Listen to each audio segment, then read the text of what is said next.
வணக்கம் மாணவர்களே, நான் யோகபால். இன்னைக்கு டாபிக்ல பாருங்க என்ன கொடுத்துருக்கோம்னா, if water drops falls at regular interval of time from a tap which is h meter above the ground. கிரவுண்டில் இருந்து h மீட்டர் ஹைட்ல இருக்கிற ஒரு வாட்டர் டேப்ல இருந்து தண்ணி சொட்டு போடுது. ரெகுலர் இன்டர்வல் ஆஃப் டைம்ல ஒரு சொட்டா வருது. நான் அந்த ரெகுலர் இன்டர்வல் ஆஃப் டைம் என்ன எடுத்துக்கிறேன்னா டி நாட்டுன்னு எடுத்துக்கிறேன். கன்வீனியன்ட்டாக வேணும்னா அந்த டி நாட்டை ஒரு செகண்டுன்னு கூட எடுத்துக்கலாம். அப்போ ஒவ்வொரு செகண்டுக்கும் ஒரு ட்ராப் வந்துக்கிட்டே இருக்குது. ஓகேங்களா? அடுத்து படிக்கும். when fifth drop is leaving the tap, at that instant the first drop touches the ground. அஞ்சாவது ட்ராப் டேப்ல இருந்து கிளம்பும் பொழுது ஃபர்ஸ்ட் ட்ராப் கிரவுண்டை டச் பண்ணுது. then distance between successive drops are calculated as follows. இப்போ நம்ம அடுத்தடுத்த ட்ராப்புக்கு நடுவில் இருக்கிற கேப் எவ்வளவு அப்படிங்கிறத இப்போ நம்ம கண்டுபிடிக்க போறோம். இங்க பாருங்க, இதுக்கான டயக்ராம். ஃபர்ஸ்ட் டிராப் கிரவுண்டை டச் பண்ற நேரத்தில் ஃபிஃப்த் டிராப் கிளம்புது. டேப் போட்டு இப்பதான் என்ன பண்ணுதுன்னா கிளம்புது. இது எல்லாமே free fall.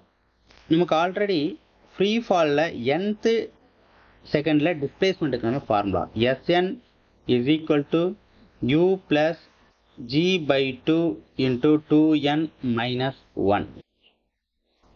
Regular interval of டைம்ல விழுற ஒவ்வொரு ரெகுலர் இன்டர்வல் ஆஃப் டைம்ல வர ஒரு ட்ராப்பும் அதனுடைய ஃபர்ஸ்ட் செகண்ட்ல டிஸ்பிளேஸ்மெண்ட், செகண்ட் செகண்ட்ல டிஸ்பிளேஸ்மெண்ட், தேர்ட் செகண்ட்ல டிஸ்பிளேஸ்மெண்ட், இல்லைனா ஃபர்ஸ்ட் டி நாட் டைம்ல displacement, second T naught time, third T naught டைம்ல டிஸ்பிளேஸ்மெண்ட் அப்படிங்கிறது எதுக்கு எப்படி இருக்கும், அதோட ரேஷியோ எப்படி இருக்குன்னு பார்த்தீங்கன்னா, இது ஃப்ரீ ஃபால் அப்படிங்கிறதுனால u0, g by 2 கான்ஸ்டன்ட். இப்போ s1 is to s2 is to s3 is equal to, இப்போ பாருங்க, n-க்கு 1 போடலாம், n-க்கு 2 போடலாம், இல்லை டி நாட் கூட போடலாம். n-க்கு 1, அடுத்து n-க்கு 2, n-க்கு 3 அப்படின்னு போடும் பொழுது நமக்கு கிடைக்கிறது 1 is to 3 is to 5. Okay, வாங்க இப்போ அடுத்தது. இப்போ இந்த டாபிக்ல பாருங்க, இந்த கேப் எவ்வளவு இருக்கும் அப்படின்னு பார்த்தீங்கன்னா நான் எக்ஸ்ன்னு எடுத்துக்கிறேன். அப்ப இந்த கேப் 3x, இப்போ இந்த கேப்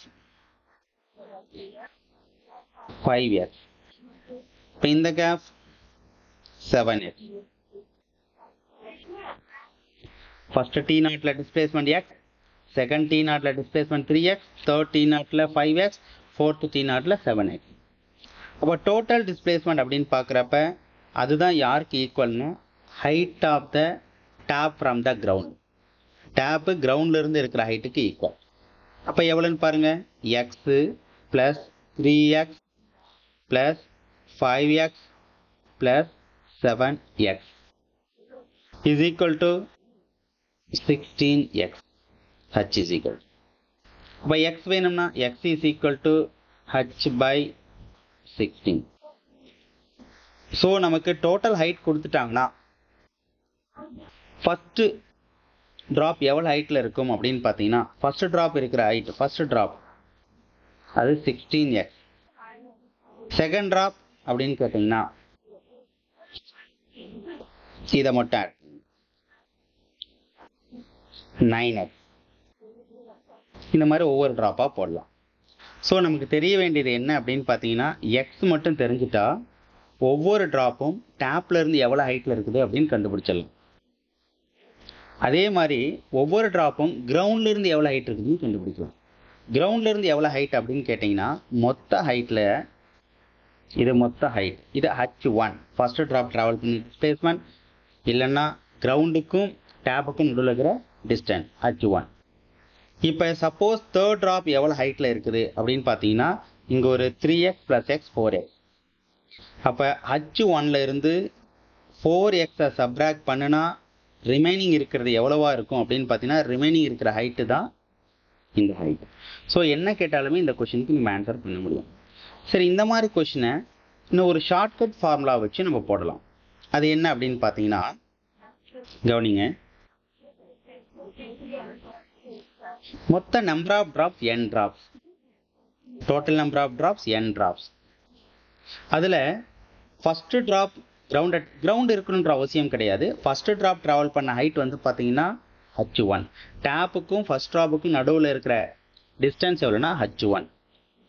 இந்த h1 கொடுத்துட்டு nth ட்ராப், அதாவது நம்ம எடுத்துக்கிறது என்னன்னு பார்த்தீங்கன்னா வச்சுங்க, மொத்தம் n drop.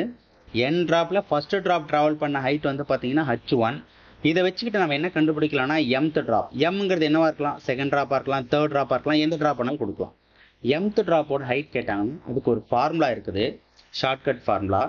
hm divided by h1 is equal to n minus m whole square divided by n minus 1 the whole square. இந்த ஃபார்முலாவை யூஸ் பண்ணி mth ட்ராப்போட ஹைட்டை கண்டுபிடிக்கலாம். மறுபடியும் சொல்கிறேன், இந்த mth ட்ராப்போட ஹைட் இந்த ஃபார்முலாவில் வர்ற hm அப்படிங்கிறது டேப்ல இருந்து இருக்கிற ஹைட்டு. சப்போஸ் கிரவுண்ட்ல இருந்து ஹைட் கேட்டிருந்தாங்கன்னா h1ல இருந்து அந்த டேப்ல இருந்து ஹைட்டை சப்ராக்ட் பண்ணி போட்டுக்கும். Okay students, thank you.